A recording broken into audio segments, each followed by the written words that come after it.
Oh, am I not on? Now I am. Thank you, Mr. President. I appreciate the additional time. I would like to take an additional moment of silence for those who may not be aware that Richard Howard, the past mayor of the city of Malden's wife, Lisa, her maiden name was Greeley, passed away at the young age of 63 years old.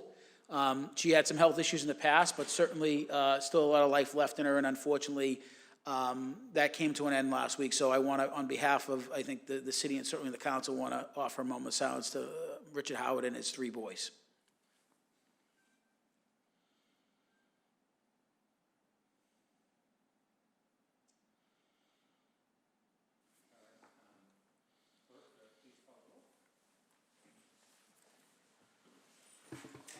Councilor Cologne-Hayes. Here. Councilor Condon. Here. Councilor Crowe.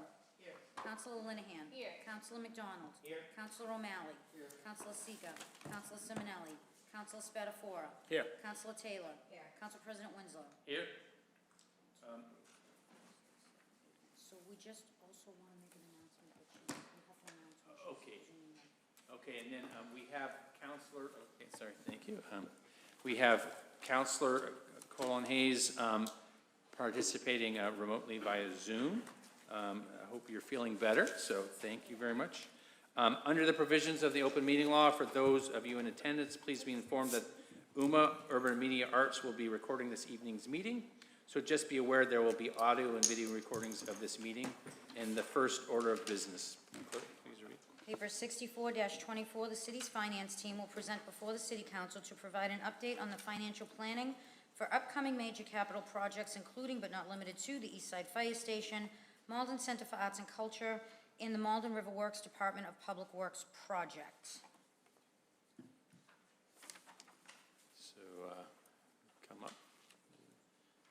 Your name and address and your role here. Thank you.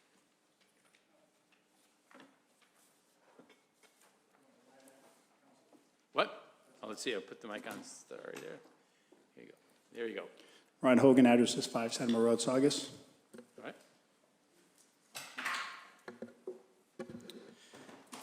So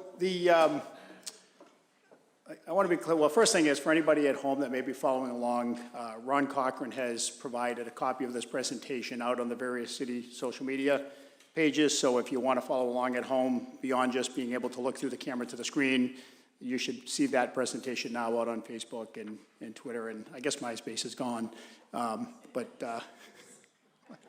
So you can follow along there. But I want to, so my purpose tonight is really to speak about 4 significant projects that are underway.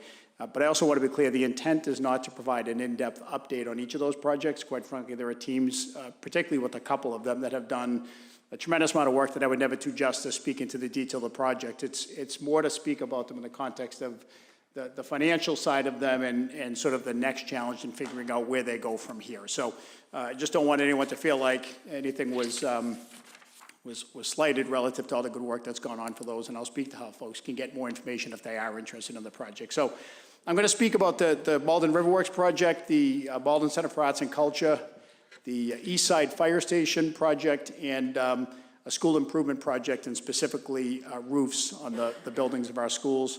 I've also provided some additional information in the appendix that is really contextual relative to any discussion about finances, particularly as we talk about big projects and funding them.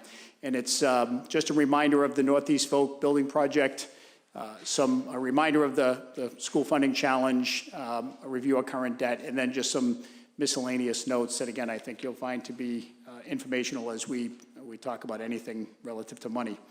So Malden Riverworks, I know you guys have had presentations on this before, so as I said, I'm not going to go into a lot of detail. Everybody knows it's a climate-resilient waterfront park behind the Malden River. It's a project that's had a tremendous amount of effort put in by both the OSPDC staff and a Malden Riverworks steering committee. It's probably one of the most involved community projects we've done in a long period of time. The project benefits, for those who are familiar with it, are pretty clear. It both provides public access to the river, addressing several climate-related challenges, and noteworthy that at the same time, there are significant benefits to the DPW site that that piggyback off of the overall improvement of the site, specifically stormwater drainage and just a total cleanup of the site at the same time that this park is built. So while a lot of the price tag we'll talk about, so we'll speak to it as the park, some of that is associated with the DPW site as well. So where this is at is they're simultaneously, while the OSPD staff has been working on lining up funding, and we'll speak a little bit more about that, the architects have been continuing to advance the design to the point that the expectation is that sometime around April that there will be a complete set of drawings that would be close to ready to go out to bid. So that's kind of why, with this particular project, along with some of the others, it made sense to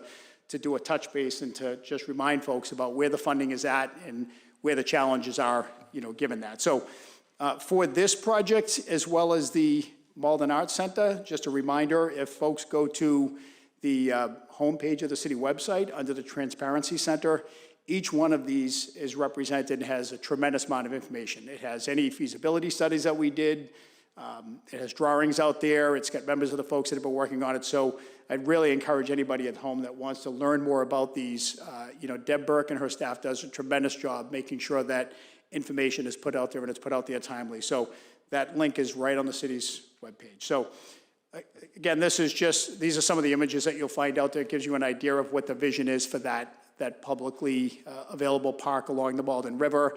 Again, I'm not going to review this because I'd never do it justice, but suffice to say, for those who have been on the DPW, it transforms the entire site, both for the operation of the DPW as well as for the public's access.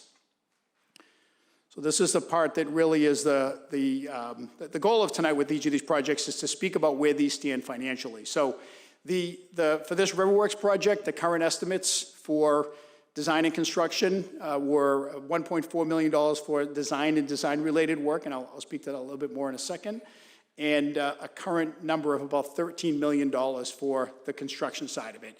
And that number, and I'll mention it for this one because it's not the case with some of the other ones that are a little bit earlier, that number shouldn't require cost escalators if the project proceeds timely. So it represents a number that assumes if we went out to bid fairly soon, represents today's market, as opposed to some of the ones that are a little bit earlier. We've applied some escalators to them, assuming that they're still a little bit further away.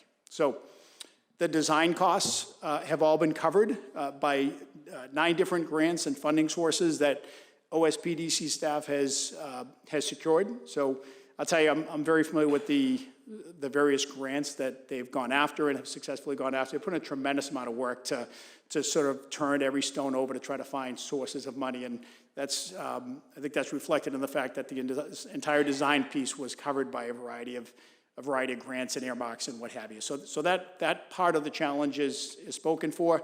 On the construction side, there's almost $8.8 million, $7.9 million in grants that have been secured across 8 different grants, 8 for 9. So tremendous. There was only one grant that didn't come back with a successful outcome, and that's pretty unusual in this world. So there are $2.1 million in grants. There's 2 grants that are waiting for answers sometime between now and the end of April. I know the mayor has been active in lobbying on the federal side because they're both tied to the federal side of things, but we're just waiting for answers on those. The work's been done, and the answer to that will somewhat determine what our gap is, right? So they'll continue to pursue some smaller things. I know they're looking at, chasing after some, seeing if they can get some support from the Beard Foundation and some things like that. But these are the major grants that are really have the answers and are going to form the basis for financing this. So where does that leave us?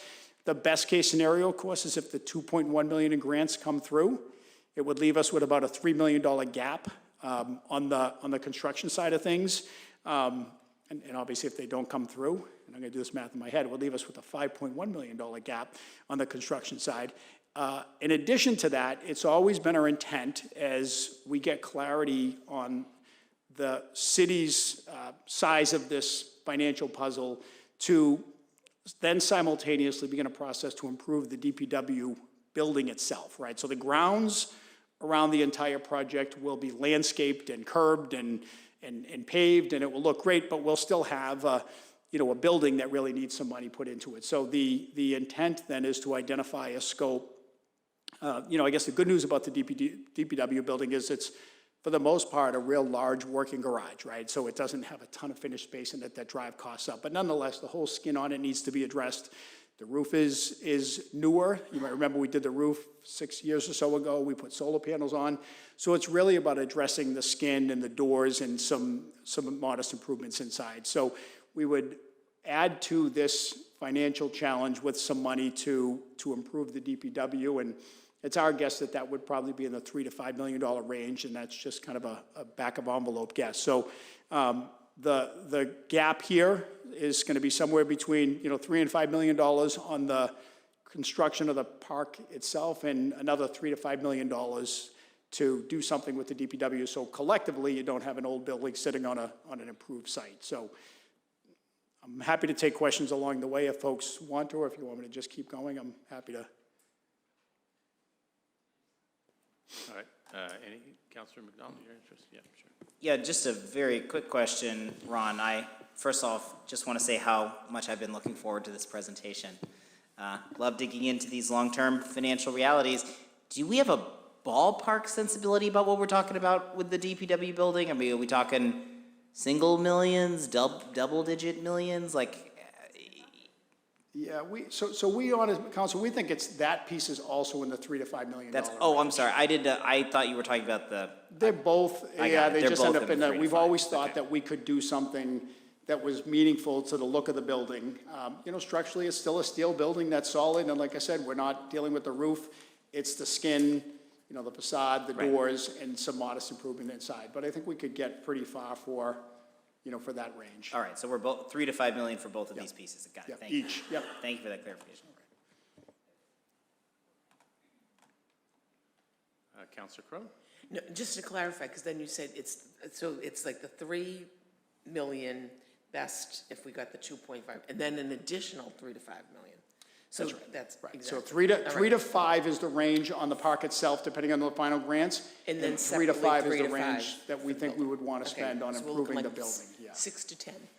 Right, and we haven't, that's right, we haven't identified the scope of work on the building itself, because it's somewhat dependent upon where things went with some of these grants, the answers of which have come in over the last couple of months. So if we were, less successful, we might have to be, less aggressive, but it's a building that clearly needs some money invested in. It doesn't make sense to put a $13 million park down there and have that be sitting in the background, and I think we all agree the folks that work there, deserve that once we deal with the drainage problems that are down there, so.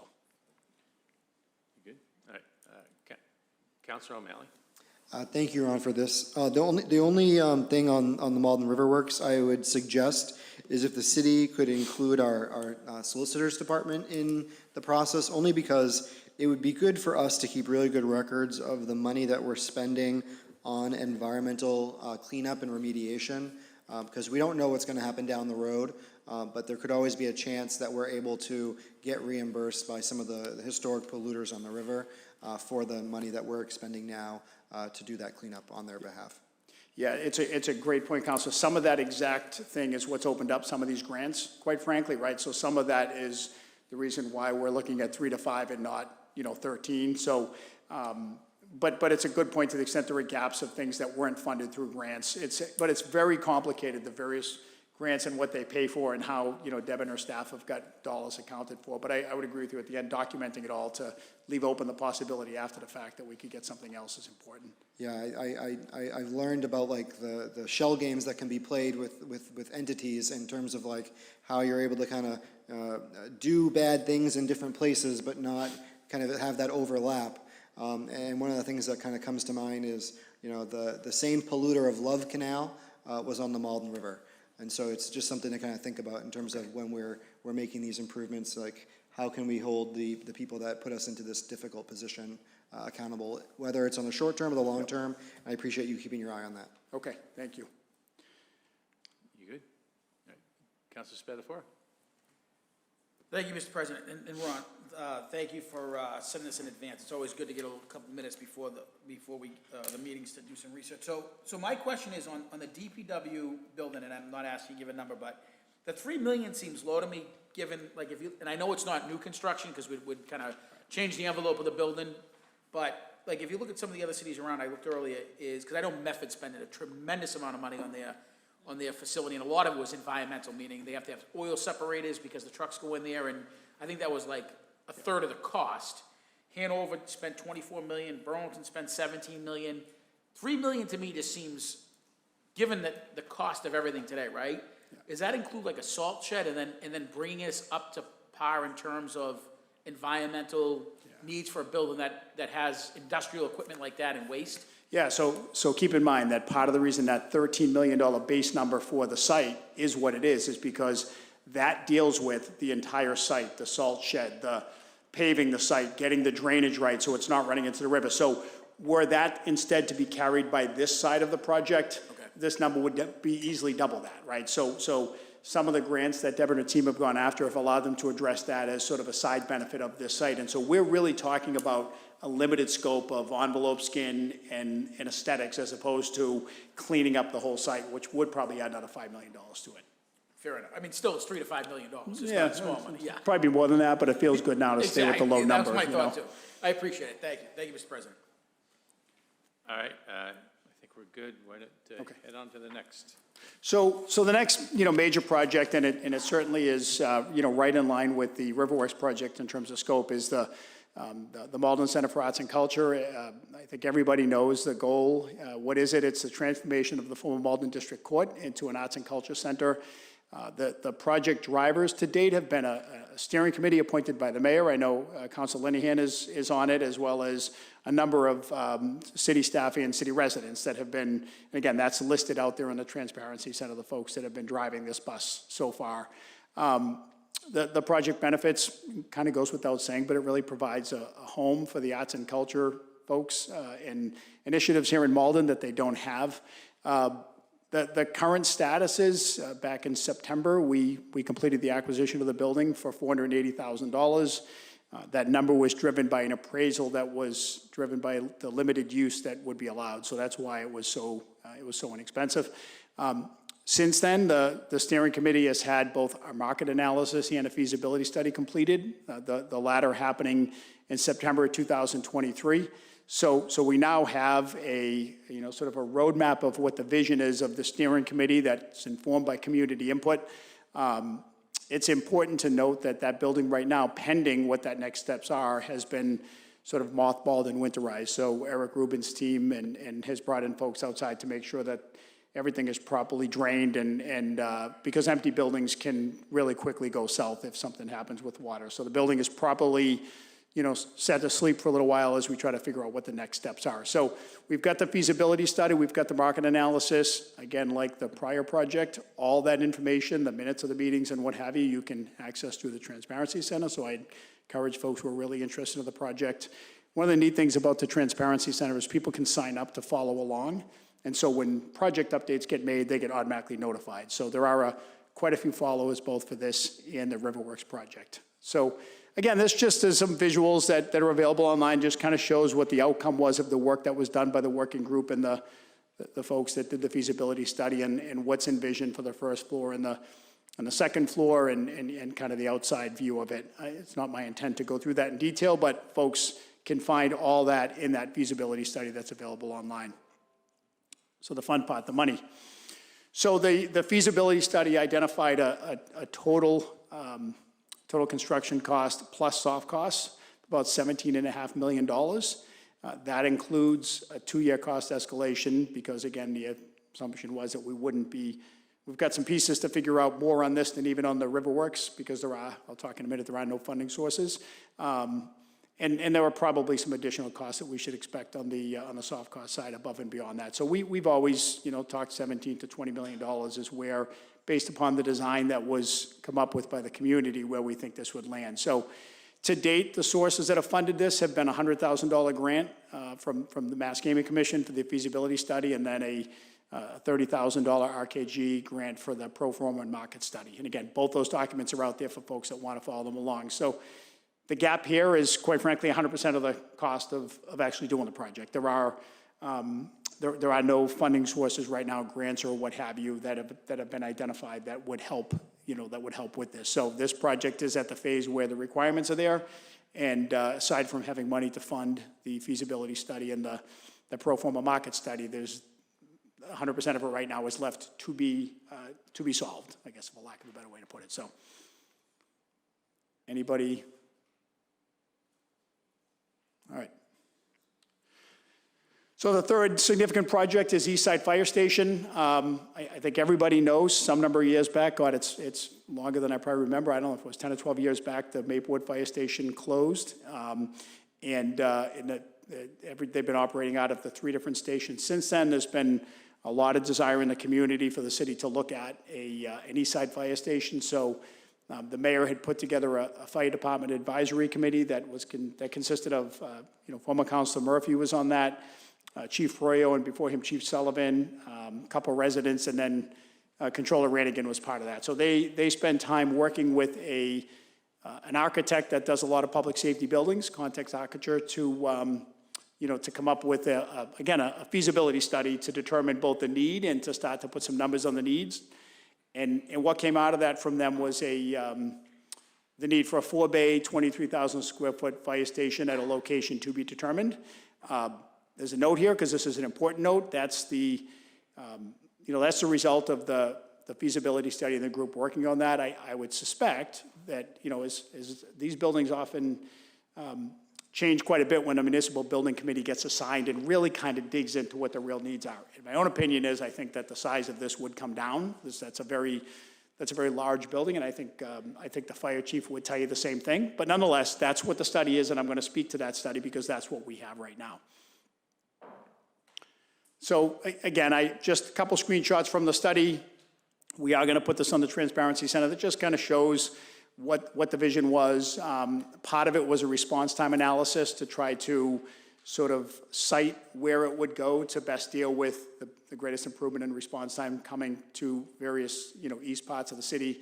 But it was to create this, 4-bay, 2-story, fairly significant building that would operate as the new fire headquarters. And again, I think there's more discussion to be had about whether or not it's that or a smaller version of that. So funding-wise, it's again, there's a little bit of money that was earmarked by the legislature for the feasibility study, so that was covered to the tune of $75,000. The number that the architect put on that size building, and it's very rough because it's based upon a per square foot number, was about $29.3 million plus site acquisition.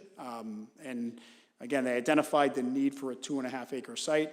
I will tell you, I think that is much larger than what should be required. It's bigger than what the police station site is right now. To give you an idea, it's almost twice that size. So it's a big site, and I don't know that you're going to find something like that around Malden. But suffice to say, there's the construction side and there's site acquisition that both together will drive what the total cost of this is. And again, this is at the point where that feasibility study is done, and now it's a matter of trying to figure out if it's going to move forward, and if so, what's the way that it gets paid for. Anybody?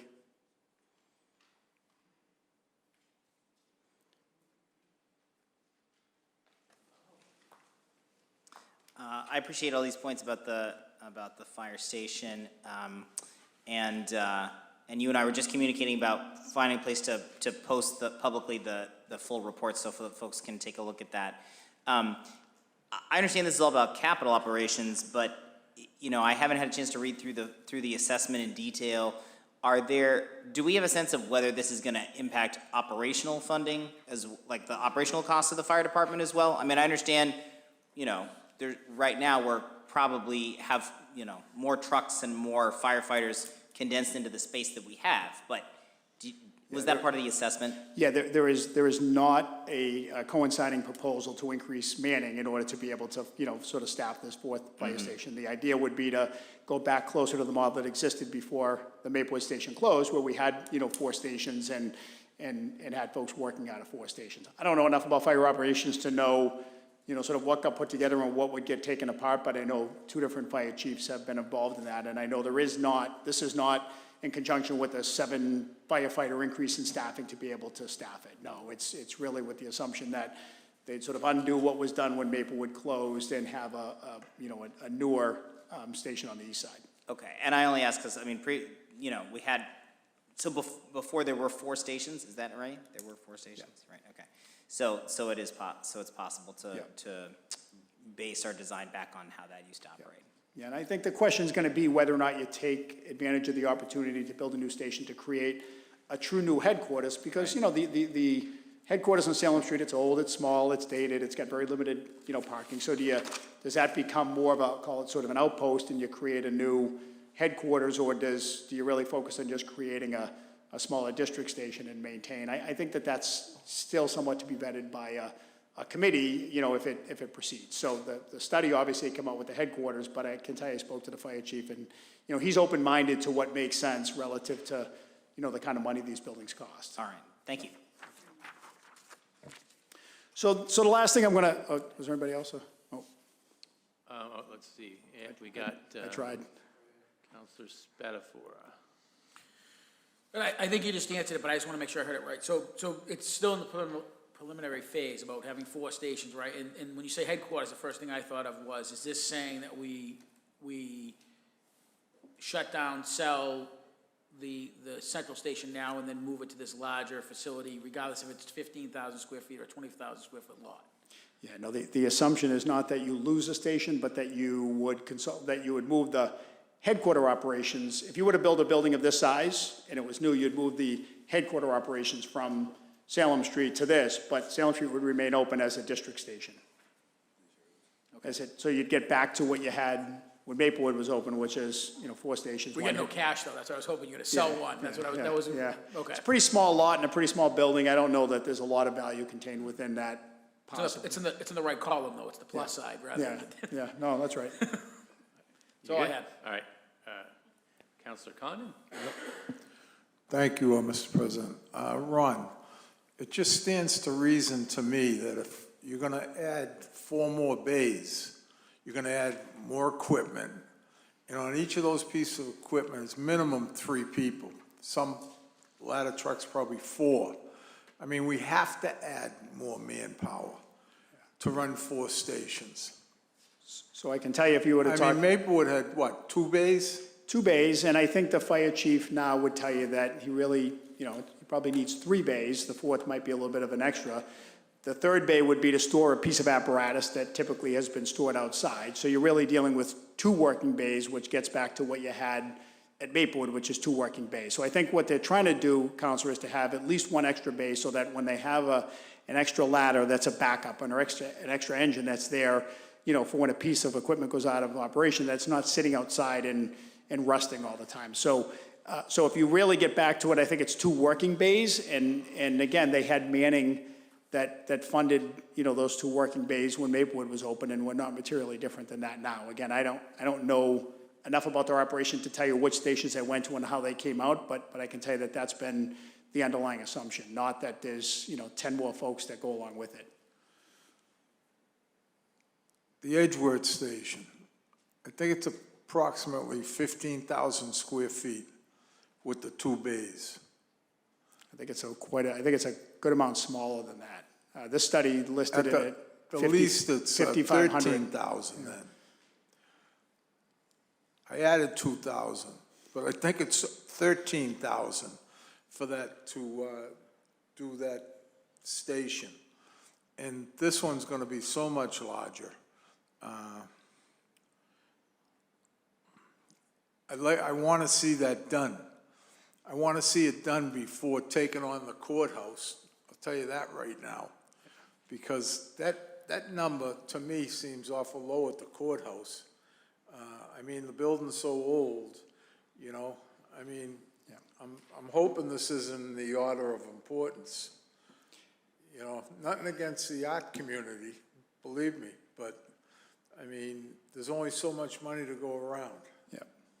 Yeah, I mean, obviously, they're difficult decisions in terms of what drives their priorities. In terms of the size of the station council, I can tell you that the fire study that was done by the architect listed the 3 different stations and again, I didn't go through and measure it, I'm telling you what they said, that they listed the central station on Salem Street as 11,000 square feet. They listed the one in Edgeworth at 5,500 square feet, and they listed the one at Overlook as 3,500. Now, whether they included the bays or not, I'm just telling you the numbers that if you were to read the report. So I think your point is valid, that what's being proposed here is a very, very large building compared to anything else that we're looking at. And I think that would get flushed out, you know, in an actual building project, because it's quite a bit bigger than the police station, right? So, and then we have one of those, you know what I mean? So I think that, but I think that process is where that would get cleaned up, if it moves forward. And I didn't put them in any particular order, I didn't.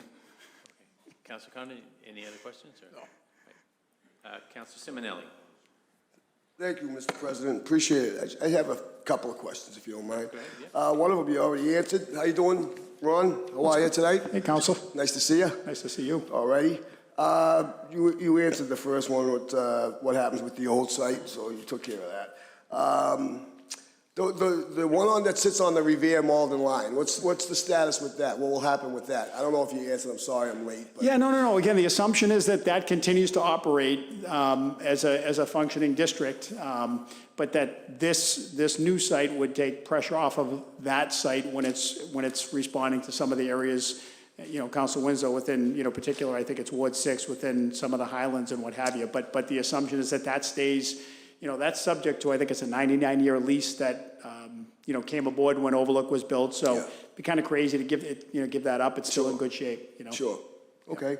And I know I've seen some cost analysis over here, but maybe you can just help me out. Approximate cost for this building? Yeah, so again, I saw caution that what was costed out was a 23,000 square foot station at close to $30 million. So I'm putting it here because it's what the study said. I'm also telling you that I think there's work to be done to bring that down to what really makes sense. And I think the fire chief would tell you the same thing. Okay, and the bulk of the funding, would we be going out to bond? Is that what we be doing? That's what this is about, is to sort of start to create that foundation of knowledge that these are the 4 things that we're trying to figure out, you know, how to go about. Okay, and additional equipment, more firefighters, is that part of the project? Yeah, No? the assumption is that, yeah. He did? Oh, I'm sorry. Sorry. Wait. Yeah, I'm a little late, sorry. It doesn't hurt to ask him again, does it? Estimated time to finish the project, once it gets going, you think? Yeah, they had like an 8-month design time frame from when you good. get started, and probably a 16-month construction time frame from when you finish design. So it's you know, if you were to approve tomorrow and had the money and hired an architect, you're looking at a 24 to 26-month window. Okay, great. So long lead time. Okay, and last but not least is, do we own any property now that we could use for something like that, or no? No, I mean, everything we own is, you know, smaller parcels spread about. We don't have anything. I mean, again, the site that was identified as a need at 2.5 acres is enormous. I don't know that there are many properties in Malden, certainly in that area, that would fit that criteria. So once we figure out what the real need is, but no, we have nothing. Is there a site in mind now, or? Yeah, just generally in that you know, sort of almost the same area of where the police station is. The idea is in nice. that Eastern Ave Maplewood area, if you could find something down there. Again, you got to find a willing seller, or you're going to, you know, it's even more difficult. But that's nice. the general area, yep. All right, thank you. Thank you, Mr. President. Thank you. Are you good? Councilor O'Malley? Thank you, Ron, again. I just wanted to speak adamantly against closing the Sprague Street Fire Station. I know there was a discussion about whether or not to close that and sell it, but not only is it a historic building, but I also do not want to just move an issue that is currently faced in Ward 6 in Maplewood and shift that down to Malden Center. You know, we have some rather large buildings in the downtown, so I think having a fire station on both sides of the downtown is really essential. I know that you weren't saying that. I just wanted to make sure that, you know, the residents of Ward 4 don't think that the fire station in Ward 4 is going to close. Has there been any I mean, obviously we would want a friendly acquisition of property that would qualify for this. But if we're having trouble with a friendly acquisition, is eminent domain on the table in terms of trying to get an assemblage? And do we know what process we would need to follow if we need to go down that route? Yeah, I mean, if you remember the police station parcel, we took through a friendly eminent domain taking. So generally, the idea is to find somebody who's at least a fairly willing dance partner, right? I mean, if you have an operating business that's a profitable going concern, it does nothing but drive the price up. So you try to identify a parcel and a use that doesn't have the price tag being driven up. So full disclosure, I mean, we've had conversation with one property owner to see if they'd they'd be interested in selling and, having some dialogue back and forth. So we're starting to sort of kick the tires to see if there's somebody who is, is semi-willing, and then, there's probably a good chance that a friendly eminent domain taking would be how you would accomplish it anyways, just because it's one of the tools at our disposal to be able to do this type of thing without having to, waste a lot of resources on it. So, but you really try to, if you identify a parcel with a business on it that's very profitable, all you're gonna do is drive up the cost of it that's unrelated to the actual parcel itself. So it's somewhat,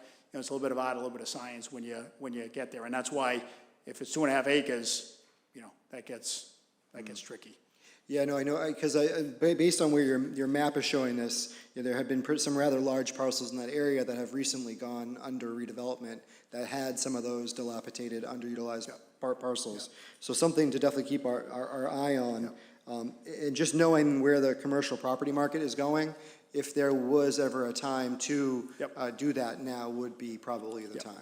Yeah, and then part of the goal becomes the same thing you all remember we did with the police station, which was to also find a parcel where the after is such an improvement over the before, right? So you try not to lose an asset to the neighborhood only to gain one, but instead try to take, we had an old, they were processing asphalt at the police station, and now we've got a police station there, right? So we ideally try to find something with a tremendous upside to what the use is now, too. Thank you. So, Let's see, no, I just wanted to say, yeah, I know for the residents of Ward 6, excited to know that there's been this progress and looking forward to having the study published there, and I think definitely supportive there. And I mean, I do like the idea of having a location somewhere near the police station, because I know just from personal experience, having a fire station right in the heart of a residential neighborhood can be, especially if it's the busiest station in the city, can be can be noisy in that. So so I like the idea and where this is going. So looking forward to have that, whether it's the right size. I think that is a big question or not. But it's great to know we're taking this step forward. And thank you. Great. Yeah, with all these projects, and I'll touch on the roofs real quick. I mean, unfortunately, part of the process is defining the problem before you can define the solution, right? So right now, we're at that phase where the size of the problem is defined, so now we've got to move on to solving it, and that always seems like a good time to bring you all in, so that instead of hitting everything all at once, we've created that foundation of knowledge. So in that spirit, the last thing that I want to speak about is just the public school roofs. So this is something where the project drivers, myself, Eric Rubin, and Tony Burtz on the school side have been talking about the fact that multiple schools, and so we built a lot of schools at the same time, and the good part about that is for a long time we called them the new schools.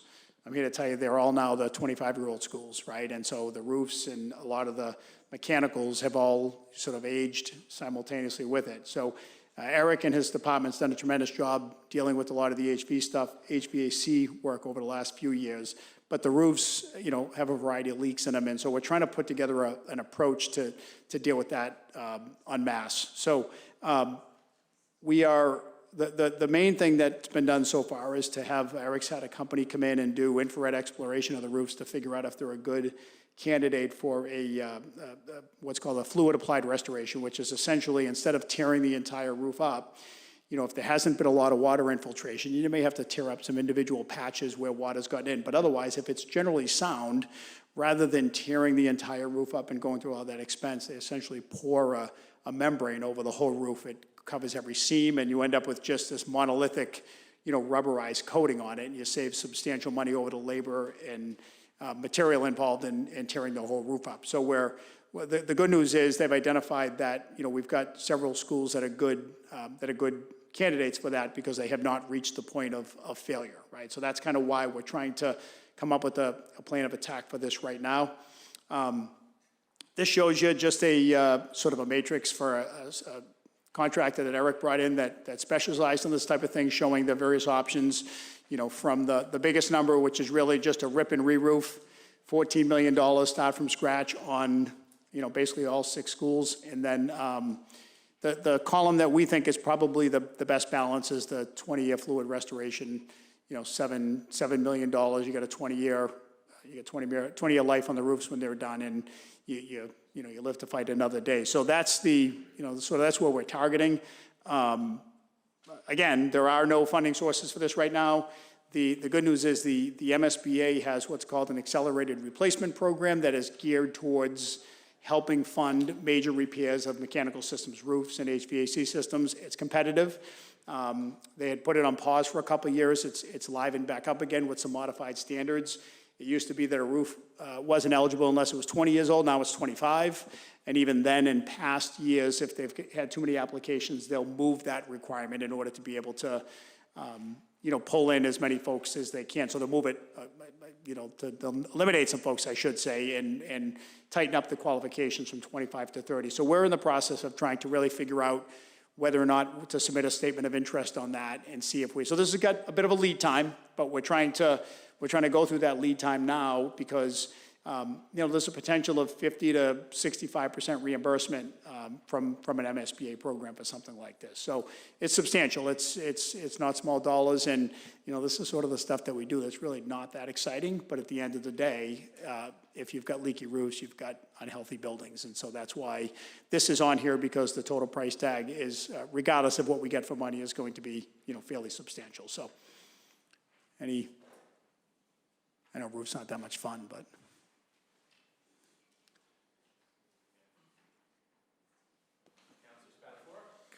Thank you, Mr. President. So, with regard to the schools, a couple things. One is, you mentioned with a bold that the elevators is not included in that number. Are we in need of elevator upgrades? It was the last bullet point. You put it there? No, these are cost escalators, right? So these are just, these are. Oh, I'm sorry, but I'm reading my head. Elevators, though, is that included? Do we have to update any elevators in terms of the 5 schools? Because I know 20 years and those start to. Yeah, but they're more of a constant headache than they are a failure and replace the entire thing. So I can tell you that, Eric will tell you that we spend a tremendous amount of money on elevators every year, but at the same time, they're certainly not at the point of failure. They've spent a lot of money on them, but it's the roofs are a And then different story. the other thing, I know we used a lot of ARPA money to upgrade a lot of the HVA systems. Are they all been updated now? Again, I think Eric could probably speak better to that. He's still here? Yeah. Because, that's a huge capital improvement number. So, yeah, just give your name and position. Eric Rubin, Public Facilities Director. So we were able to upgrade almost every unit on every school. There may be 2 units on each of the K-8 schools that haven't been updated. Just we took them by priority, and the funding allowed us to do most of the units. There's 6 to 8 units on every school. So there's about 2 units on each building that are not updated.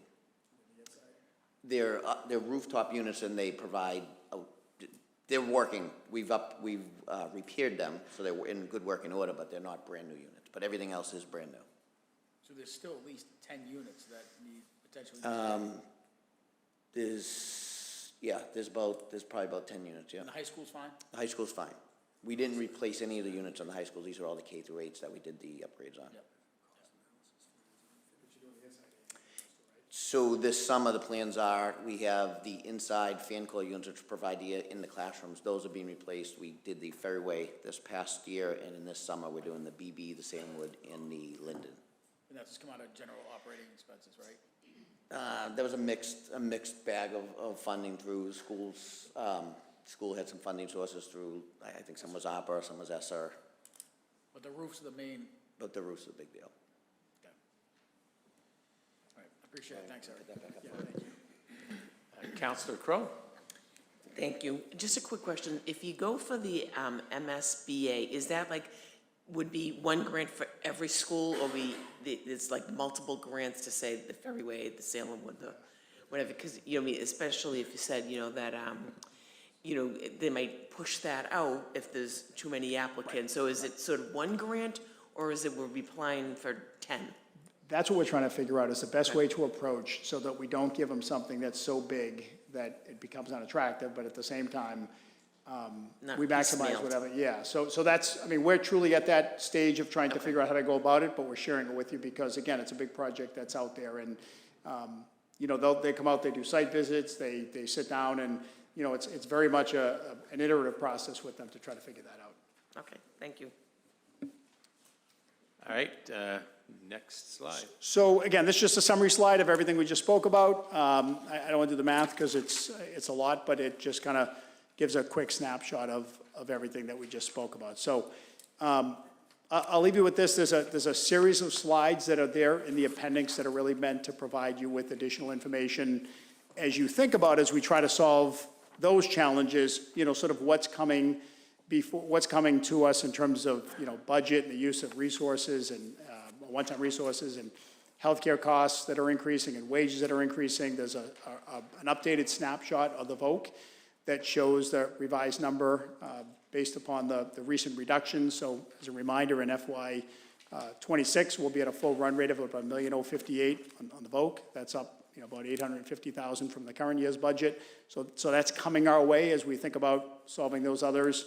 And then, truly my favorite topic, which is just the school funding side, which continues to be a real challenge for us in terms of the growth of our side of that equation. Just a kind of quick snapshot of us against other communities, and shows that just a disproportionate portion of our available revenue is going towards that line item. I did update that slide, so use the one that's in your hard copy over the earlier one. So again, I'm not going to go through those. It's really informational for you all as you think about this problem, and we think about, why don't we just bond it? Why don't we just sort of add the costs on? It gives you an idea of what's on the horizon. So with that, Council President, I'll take any other questions that you have, and if not, there was no ask tonight. It was really just to create an opportunity for some sunlight on these topics, and to let you know that these are some of the things that we're working on and trying to figure out the right approach on. So thank you. Councilor Spatafora. Yeah, so I really appreciate this. I mean, this is something we've talked about, we always talk about our budget from July to July. This is something that certainly is much further out than that. If you take the low number, it's between 61 million, and high number around 77 million. I'm not gonna ask you how we would pay for this, because I don't think we could. But what my biggest fear is kind of what we're going into, right? We're going into a hot, interest rates are probably gonna stay this way for the foreseeable future. If you look at the markets, they thought it was gonna be March. It's not gonna be priced in March, right? Federal government's probably tapped for a little while. The trillion in debt will just cover the, $1 trillion a year will cover the debt service in 2 years, right? So, but my biggest fear are the unknown costs that we're gonna incur every day, and which we've had this discussion, right? Health insurance, we've been very lucky, but there's been a huge increase in healthcare costs for us, and I think that's gonna have a ripple effect. And the other thing is, our other favorite topic here is trash, right? You don't have to read that far that the cost of recycling, the cost of dumping because of environmental concerns, rightly so, right? But that's gonna pass down to our residents, and those are costs that we have to deal with regardless of the reality or not. But I'm concerned about our health insurance and our trash concerns going forward. The last time we talked about trash here, there was a revolt in the city for trash. I can't imagine what the next contract's gonna be like, and I certainly cannot fathom what the next health insurance bill is gonna look like for the city. So I would just leave it with that. There's some big challenges. I think some of these are gonna take priority, but $77 million in this environment is a lot of money. And I think, the other word we try to use here all the time is affordable, and it's a balance of services and affordability. And the only thing I'd add to that, Councilor, is the state has notified, every month they do an update on the revenue. 7 months straight, revenue has come in significantly below, what had been budgeted. Even a revised budget number, they came in below that to the tune of, 4.1%, which is a lot, So, and if you don't think at some point in time there won't be some trickle down. There was, through some of the cuts the governor had to do on some targeted things, but eventually it starts to cascade into more general things. So the macro environment certainly is changing, and it's something we have to keep in mind as we think about these projects. Yeah, I agree. Thank you. Are you Thank good? Mr. President. Yep, I'm All right. good. Councilor Linehan. Thank you, Mr. President. Ron, thank you so much. This is fantastic. I know this is something that a lot of us have been eager to have you come do, just to, like you said, daylight some of the issues, but also to do it on camera when we're being filmed so that the community can watch it or watch it later if they're not able to do, to be on in real time. I think it reminds me of a conversation that I had with the former mayor of Revere, the former Chelsea city manager, Tom Ambrosino. When I first got elected, we had this conversation about local revenue and how do you plan for things given that there's just, you know, a cap on your taxes. And his advice to me at that time was that you have to put yourself in the mentality that if you don't grow, you die. By which I think he meant not that you add people and infrastructure infinitely, but that if you're not thinking about how to grow your tax base, you're falling behind. So if you say we want things to stay the same or we want to just have stability, in effect by doing nothing, you're making things worse. And so I think it's up to us to think about how do we grow that tax base to sustain city services and get where we need to go. You've laid out what I think is a pretty aspirational and inspirational set of projects. Some we have to do. The VOC, we have no choice. We are in that. We have to figure out how to pay for that. I would argue things like the school roofs and even the DPW, we really don't have a choice. Even the courthouse, we own it, so we have to do something with it. I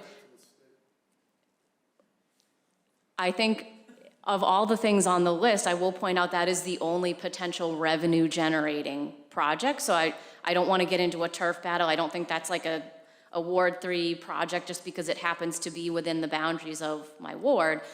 I think it's something that could be transformational to extend the downtown up through another business corridor where we could realize not just the arts revenue, but potential redevelopment revenue all around it. So I just put that on the table as something that I think we need to be thinking about. I couldn't agree more with Councilor Spatafora, the point on the trash. I think there are some things like that that may not be top of mind for people right now, but are gonna very quickly become real. And, you know, like the interest rates, the costs of that is not gonna go down. We're not gonna be in a more advantageous position.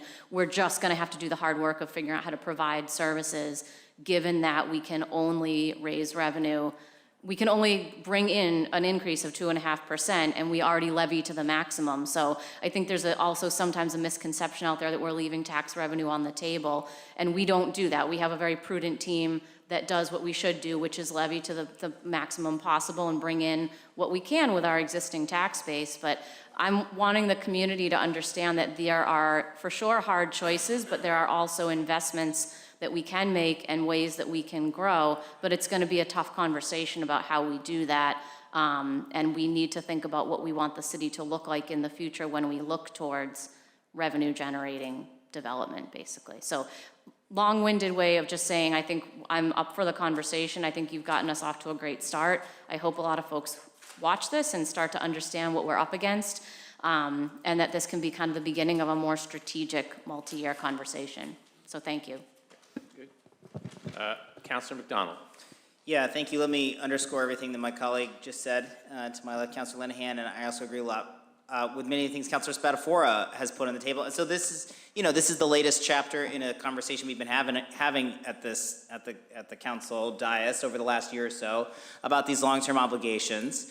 And I agree, these are some really, you know, I think these are transformative investments that it's a good time to talk about this as we head into a master planning process. And I will just say, I actually think that the Malden River Works project could also be transformational for the neighborhood, especially if we are actually able to get the full river pathway and walkway intact and constructed. Like, I do think that changes the environment of what's possible in that corridor of the city. But you know, as chair of the Finance Committee, I really want to make sure that we are getting to this level of detail and more on all these different pieces, so we've got the full picture in front of us. And when we passed the operating budget for this year, folks who are watching may remember, we passed a pair of resolutions, one talking that are about the financial future of the city, one talking about school funding. As you point out, Ron, you know, Malden's expected contribution is only going up. There's a lot of interlocking factors that happen at the state level that influence that, but we know it's going up. I do want to note that we have, we've been in a lot of conversation, particularly with Senator Lewis, Representative Altrino, about all this. Senator Lewis, I know, is doing like a community Q&A on Chapter 70 later this spring, but we also have a great presentation that I'm going to recirculate about all that, that he and his staff were able to deliver last year.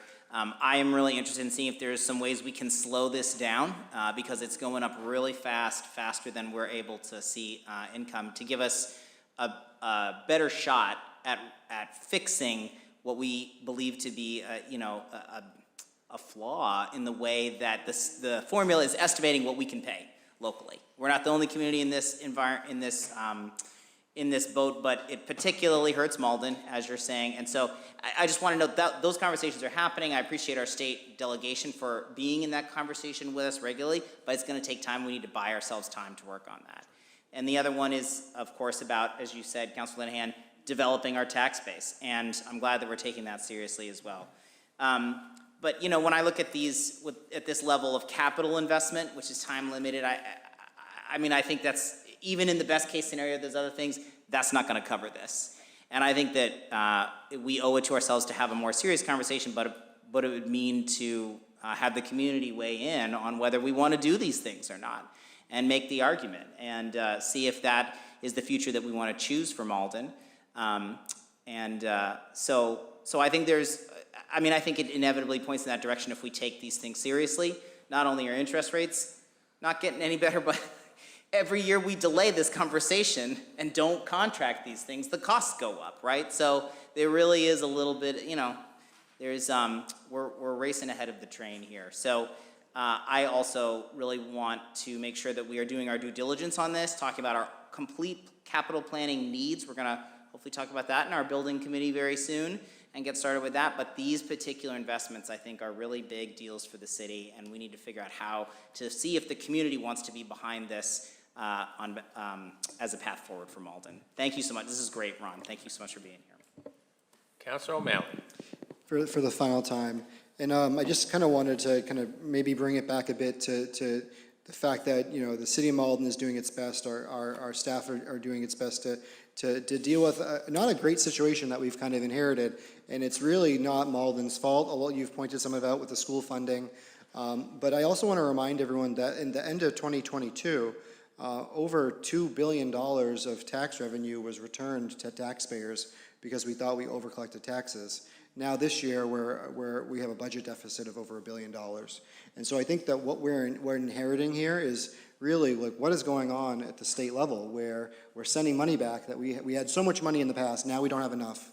It just really seems like we are kind of flying a little bit blind here, and I don't think it's the current administration's fault. I think that something needs to really be looked at on the state level, because obviously school funding's not working, and the fact that we sent money back and now we're in a deficit just doesn't make any sense. So I appreciate your hard work that you're doing, and hopefully we can, as a council, back you up to make sure that the state knows that we need their help when it comes to great projects like this.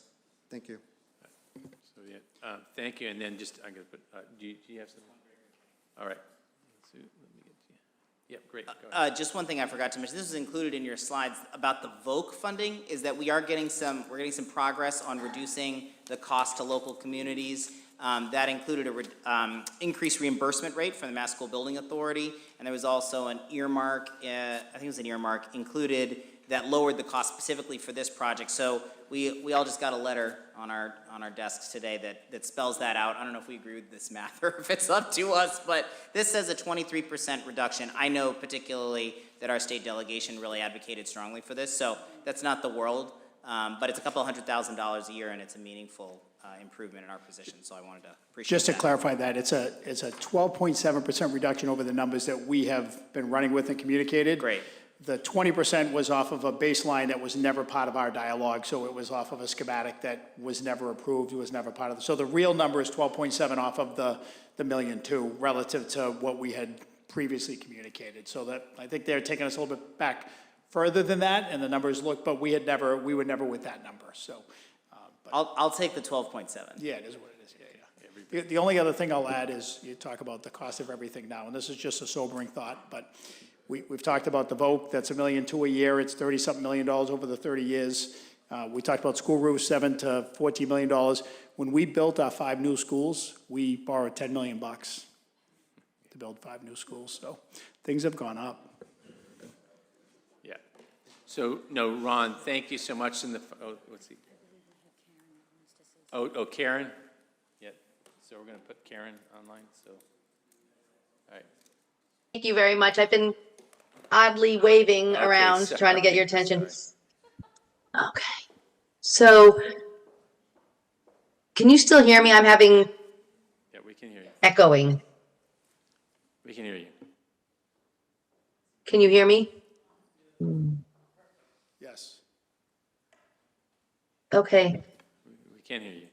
I'm going to speak and hopefully you can hear me. So, I had a couple of questions. And I think I saw some liabilities listed there, but unless I'm mistaken, I didn't see the garage repairs on there. I would love to see how that,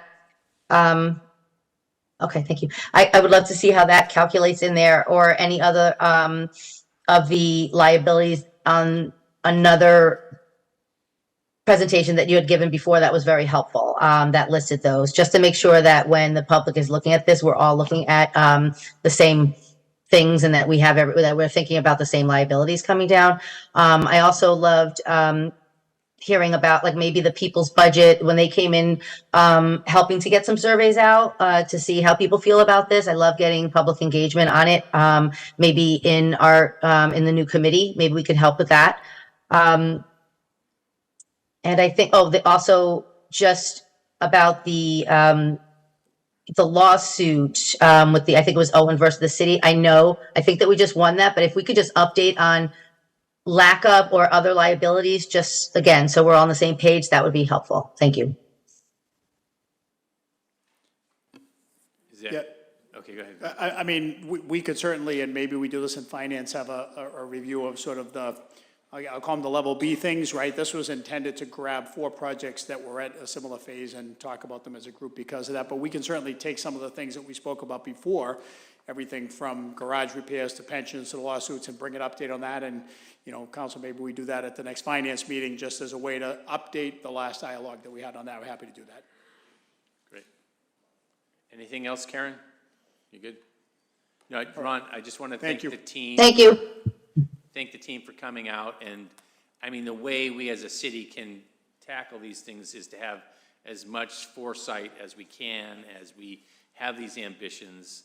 And it is the type of thing I do, agree with Councilor Linehan of we do have to figure out how to, grow as a city to make this stuff happen. So that's the challenge of, how can we do that and be ambitious but also responsible, and have that conversation with the community because they are in this, if we are looking at collecting the revenue to pay for our ambitions, they are in part with us. So we do, our responsibility as elected officials is to have those conversations, and it's great to start those conversations as we go forward. I know we did talk about, I know the governor's introduced something called the Municipal Empowerment Act, which we will be discussing going forward, but that is really kind of even a drop in the bucket, the type of cost that we're talking about here. That might help fill some budget gaps, but it's not going to be a cure-all to these ambitions we have. So, it's great to have ambitions, but then it's also to be look at them and go from there. So I think it's great we're having the conversations. Councilors, great questions across the board, and look forward to working with the mayor and the council and the public on how we go forward as a city and have that conversation. Thank you very much. Great. All right. So next order of business. Paper 65-24, City Solicitor Alicia McNeil will appear before the City Council to present and discuss the January 30th, 2024 communication to the Building Commissioner regarding Alpha Business Center LLC's request to demolition permit for the building located at 15 Ferry Street. So Councilor O'Malley has his light on, so I recognize him before a solicitor comes up. So I had the chance to speak with the solicitor as well as the council president in order to give the legal department time to do research on the legal questions as well as the executive session request. I would propose that we table this tonight for a future meeting.